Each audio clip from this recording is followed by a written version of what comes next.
So solving one problem at a time for one industry, which is real estate agent, and then finding the people inside the industry that can afford this price point, right? And I mean, like, we'll probably all have this question in our head right now. How do you find those people? Yeah. What I'm doing is this is how it looks like. Let me see if I can minimize that. There you go. So you basically you can apply for the phone number there. When you have your phone number, you just enter this little checkbox here, and this is how it looks like. Like, this is the username, which is my name then, Christian Olsson from a partner, so that I miss your call. Not able to take it right now. Grab a slot in my calendar when it's a good time, and then it's my individual calendar link. So all users in this account can use this feature. Like, it's not just for the admin, it's or for the for the company account. It's actually on a user level you can do this, which is pretty cool. There's also reporting on how this performs, which makes it kind of easy, to show you clients that, hey, we recovered this many phone calls, and we can now also see the source of a particular opportunity, which I can show you how it looks like. Just a quick question here. Is there any workflow after that, or is it just what you saw? Like, is there any other workflow? No, it's no workflow after that in particular for that. It's only like we send that link out. If they use the link, they end up in the realtor's calendar, right? So. And how much do you charge people for this? It's the whole system in once. If you work with me, if you choose to work with me, I'm charging the license fee on a yearly basis upfront, which is 7,000 euros and 85 euros an hour for my time. I could take another approach to this and have a closer and a appointment setter and try to scale this into something enormous with staff, but it's not really what I'm looking for, what I'm doing in this particular venture. I want to be like my own and have the freedom of travel and not being stuck to an office and not being responsible for 10, 20 staff members that, waiting for me to get back or whatever. I like the freedom of being my own in this. Gotcha. I mean, like, the more service you start to offer, the more complex it gets. For example, like, what I see is that if a restaurant just sells sushi, that means the operation and the kitchen and the ingredient is just sushi. It's very smooth.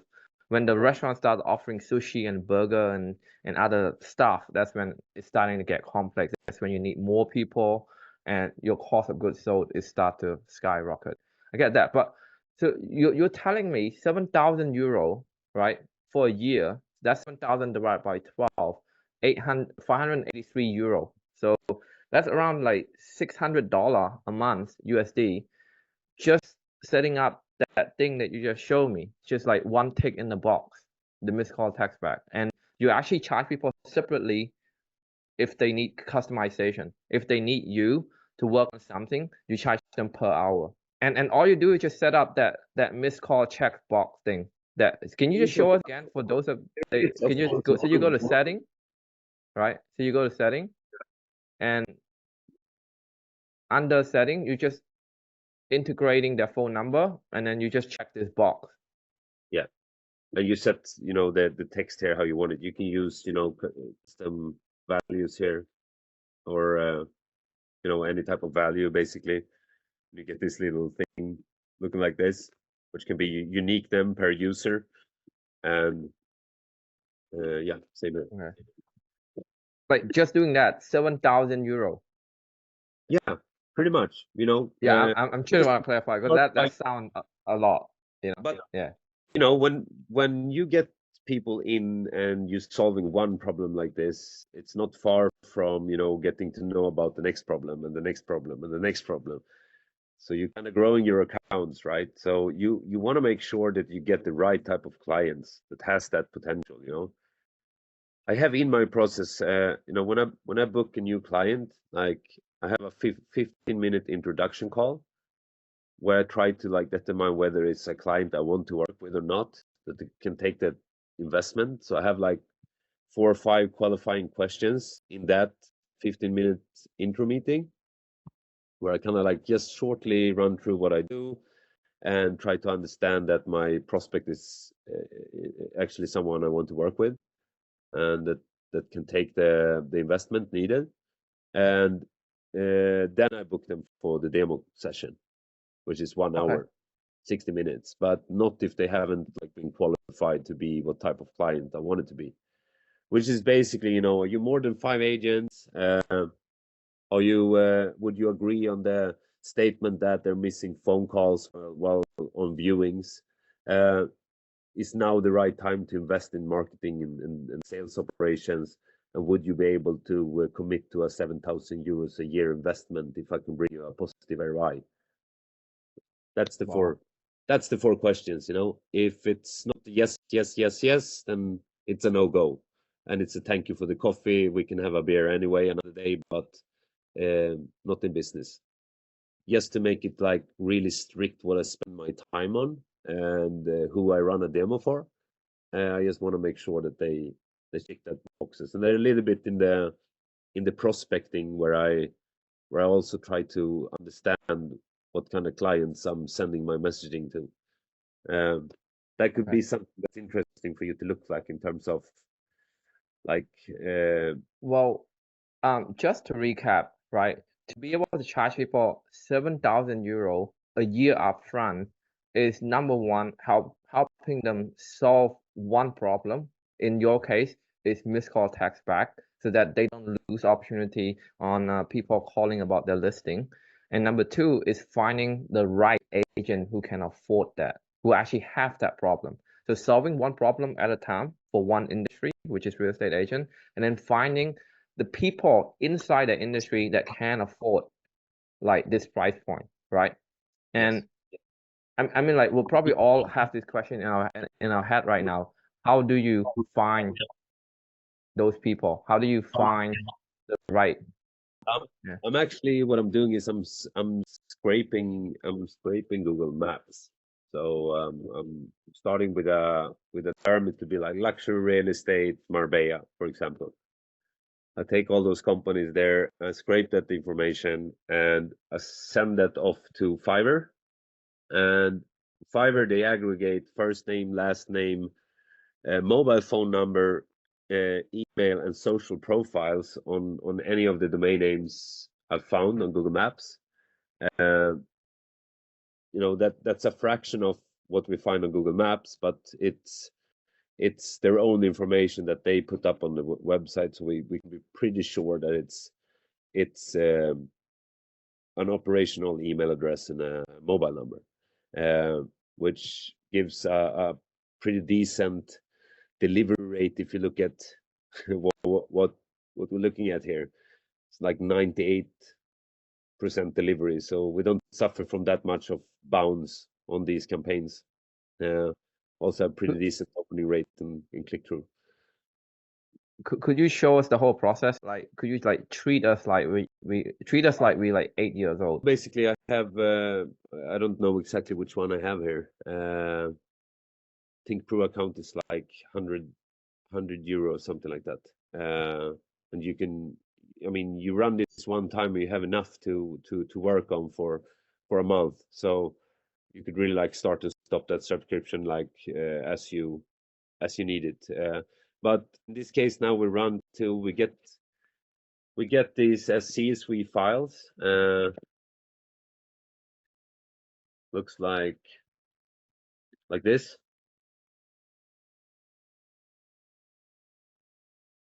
Okay, so we get all the information that is in Google Map. And what's really like, you get all the phone numbers,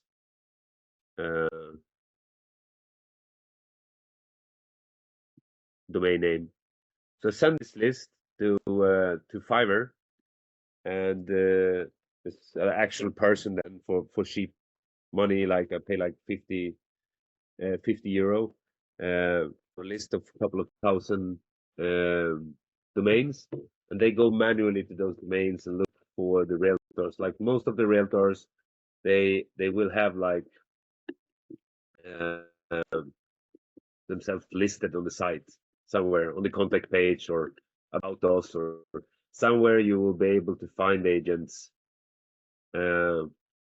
All right, I'm trying to recap here. So you have this Chrome extension.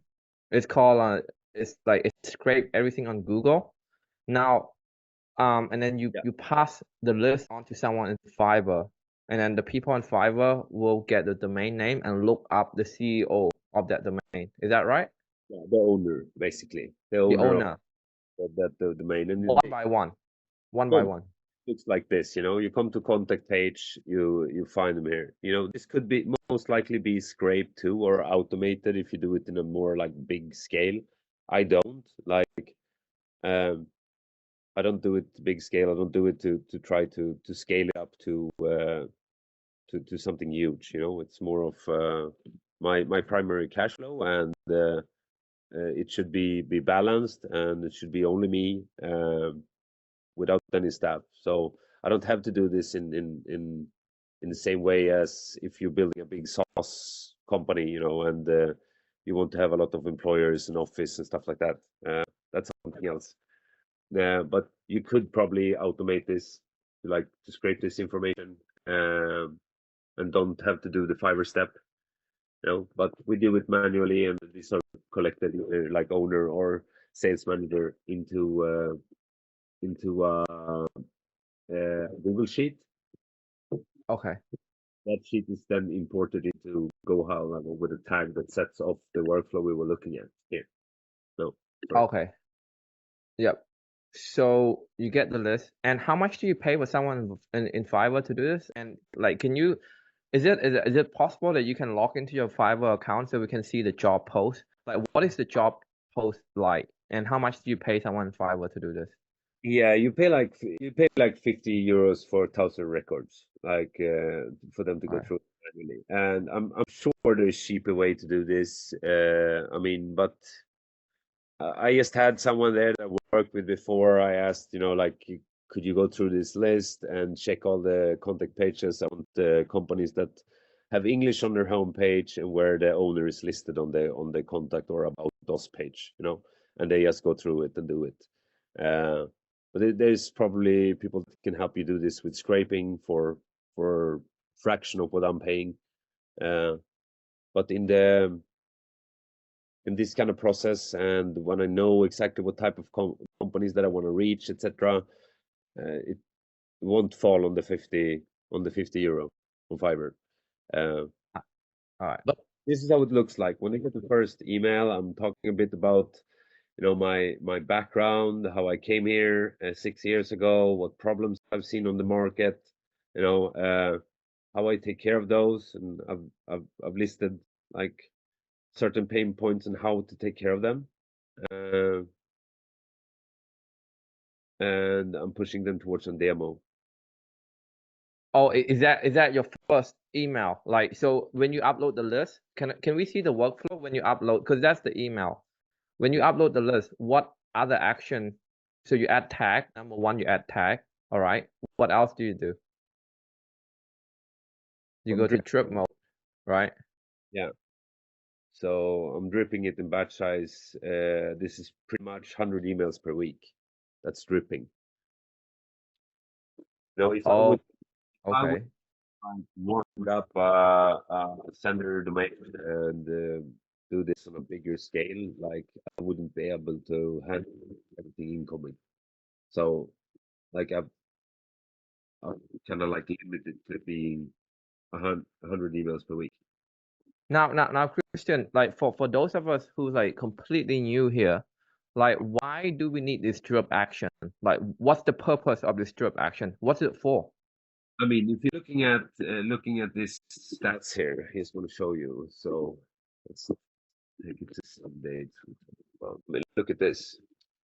Uh, you can't really reach these numbers if you're just bombarding everything out, and it doesn't look like it coming from your SMTP the same way if it would if you were doing it manually from Gmail. That's kind of the idea. So I'm putting it on a like a really, really slow rate on getting everything out and delivered, and by doing it, I reach way higher delivery and opening rate on things. You know, even the reply rate is insane in some cases. You know, like 5.85% A response. lot. That's a lot. That's a lot for cold email. Like just for you guys who's like new here, one like 3% is really good for cold email. 3%. And he got double of that. He got 5.85% of reply on a cold email campaign. So well done, man. So yeah. Yeah, so basically like background, pain points, and this is not like made up stuff. Like I've actually been around, I've been going on viewings, I've been meeting with agents, I've been like really try to understand how things works here and where they have their problems, and then trying to fix those problems. That's like the what was this initial email is about, and it's coming from me personally, Christian, not the brand.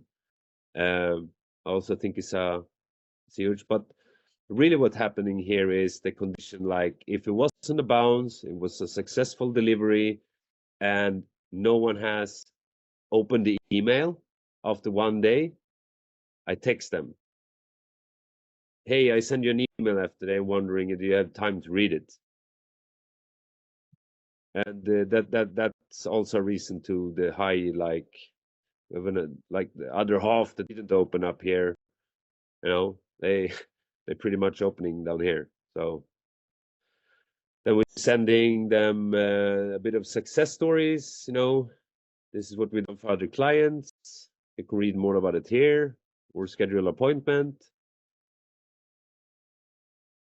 and they get some you know, like information about how important it is to respond quickly to everything incoming. And the last of that, you get like a limited offer where I removed the 85 euros per hour on my like onboarding cost, and you only pay for the licenses if you take action immediately on this. And then I add to do a manual phone call. So it creates a task that I need to call this. You know, they've now gone through the whole workflow, and they haven't taken any action here. So these people should be called, basically. I see. So for those who don't know, manual phone call is what? Sorry, like what exactly is manual phone call? What does that mean? No, it's just like that's the next action. It's a task, you know. Next action that should be made with this is that someone, in this case me, should pick up the phone and call them, you know, because they've I gone through see. the workflow, they've gotten the offer, they've read most of it, and they haven't taken any action. So I might have to call them and help them push them over the hill. I see. Yeah. So just recap, right? We're gonna recap the entire thing. So when they first come in, could you scroll up? Could you scroll all the way up, Christian? So when they first come in, they're gonna get tagged. That's very normal. You should tag all your lead, right? And then they're gonna go to a trip mode. Now that is very important because the trip mode is actually send email one by one. Can you just go to the trip again? I want to see what's the period. So here actually sending one email every 2 to 4 minutes, as you can see here.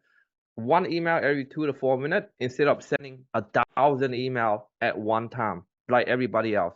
Now the reason why he do that is because that's gonna help telling the email SMTP saying like this is not a spam. This is a regular people. This is a regular person sending regular email, right? Like you know, like I'm sending email to my friend.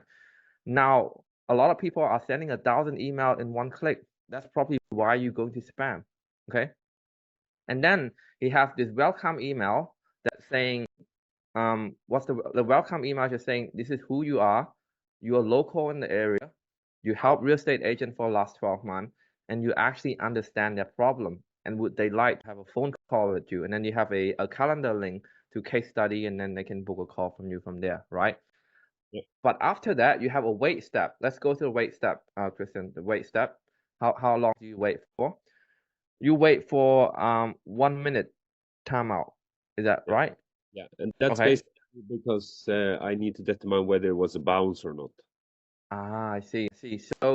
So after the email, he's actually break everything down to a couple of scenario here. You have successful delivery, you have bounce, and then you have none. Okay. And then based on that condition, right? Whether it's bounce or whether it's delivery, he have different action for those people. I think that's a very smart email workflow. We don't even have it this complex ourselves. But like, man, like, this is well done. I like that. I mean, and the fact that he have the result to show for it, a lot of his delivery and a lot of his open is incredible. Can you just show us what's the number again on the last workflow? Sorry, on the bottom workflow. What is your open rate and what's your delivery rate? So that's 90 something, right? Slower. All right, so uh that's actually quite a lot at 3% click, 3.6% click. Now, if any of you guys send cold email regularly, you know, like this number is like really, really good, getting people like at 5% click or 7% click and 5% reply rate. It's insane for cold email. Well, I mean, This is cold, right? It's not warm. No, it's not warm. It's cold. It's cold email. It's as cold as it can get. But I think what you can learn about it is like it's all about finding real life problems and talking about the solutions, that it becomes super niched to the audience that you're emailing. Imagine that you have you have a broken leg and there is no doctor in town. This is kind of like where they are right now. They have broken marketing department and there are no agencies in town that do what they promise. Same scenario, and all of a sudden there's a doctor showing up in your inbox saying, hey, I can fix your leg. Would you be interested? Of course you would. There's no one around that. You've tried to fix your leg 6 times now. Everybody promised things and it didn't work. That's kind of the scenario on this particular market. So I think you need to be honest with yourself. Did you make up the problems you're trying to fix when you're selling? Or is there actually problems? Have you confirmed it with 10, 20 people that this is a problem and that they would gladly pay for fixing it? Ask yourself and try to see, are you actually solving real problems? Or if you're not that niched and target in your communication, and that might be the reason why you don't have these kind of numbers on your reply rate. But keeping really strict to one niche, solving problems that for agency 1, 2, 3, and 4, it's been this problem, so it's most likely for the next one, right? Too. So I think that's been the win here. Absolutely. In our course, we actually teach the same thing. Find one industry and solve one problem. And I'm glad, you feel the same way, because there's so many gurus on YouTube right now saying, oh, just prospect everybody, just talk to everybody. If you focus on one niche, you lose so much opportunity, you lose so much client. But I don't feel like that is the right way to look at it. That there's a saying that if you chase 5 rabbits, you got none. But if you chase 1 rabbit, you guarantee to get that 1 rabbit. So I guess that's how we view it. So now let's say you launch this email campaign, you get reply, you get click, right? How do you actually qualify somebody to make sure that they can afford to pay you? And most importantly, they share the same value as your company. So then, they're not coming in as a pain in the butt, sort of client. Yeah. I'm sure we all know what that means. And we all know, one of those guys. Like, how do we qualify them? Like, with all this stuff. Yeah, so I'm trying to do the 15 minutes intro call, to limit that time, because there will be a lot of people that might not have the funds, that want to do the deal in a total different way than what you set your framework to be. And I think you should be strict to focus on selling on the framework you currently like exploring, to understand if you can find scalability or if it's sustainable to work on that model. You kind of need to be strict on your framework. So in my case, that's the 7,000 euro upfront, right? And to see if can I keep closing deals on this level? Can I take up the price maybe even more from where I'm at right now, and the hour rate, etc. So I think to stick to that very important. I guess what I'm trying to ask you, Kristen, is that how do you actually ask someone like appropriately whether they do have money or not? Because I feel like it's sort of quite Everybody's awkward. uncomfortable Like, with it. yeah, like it's Everybody like do you straight up ask them, do you have Yes. money to pay me? That you ask a direct question. Exactly what I do, actually. I have my 4 questions. So the way I structure this call is I want them to talk first, okay? And I want to understand where they're at. You know, how is it working with your current agency? Are you happy? Can they show you a positive ROI? You know, do you get any reports? It's always no, no, no. I pretty much know what I'm gonna get for answers for these questions, but I I ask them anyway to show that I trying to understand their needs, you know. Then when I have that painted really clearly for me, that is when I'm trying to like lay out what we're doing. But to fully show them, I kind of need to get them to understand we need more time to sit down if I'm going to start to do a demo, etc. But before I do that, because that's time consuming, and I'm very, you know, precious with my time, I want to make sure that you qualify to be on this service to begin with. You know, that I can provide you an ROI and that this would work on your particular company. So I would like to ask you 4 qualifying questions, if you don't mind. And most likely they will say yes. And then I ask, you know, like how many agencies, how many agents do you have today? Let's say 5. Okay. Uh, if we would to start working now, would now be the right time for you to invest in marketing and sales? Do you have the time to actually focus on that now? You know, many times the answer already there will be like, oh, we're going into high season now. This will be better to look at, you know, at this and that time. Okay, good. Then we'll look at it then instead. I'll call you back at that period of time. Bye. To not try to force anything or make it happen when it's not the right timing. Because if the timing isn't right, the timing isn't right. Yeah. So it's better to just settle with that and run on the next one. That's been the approach. And then I'm asking, if I would to bring you a positive ROI, would you be able to pay me 7,000 yearly for the licensing cost for this? I see. Wow. So it's a very like Jordan Belfort, very straight line, to the Yeah. point, no ishy-washy, just like, you know, No. do you have money to pay me? Is this the right time to make the investment? Boom, boom, boom. And then once you Not actually spend move on, the one, leave it, move on. Don't chase them forever. You know, it's just let them go into another workflow, nurture them another way, try to you know another angle at a later point. But you know, don't call this guy 15 times and beg like you don't have food for the day, because that will not make him very you know sure that you will show him how to do business. You know, he's already running an agency.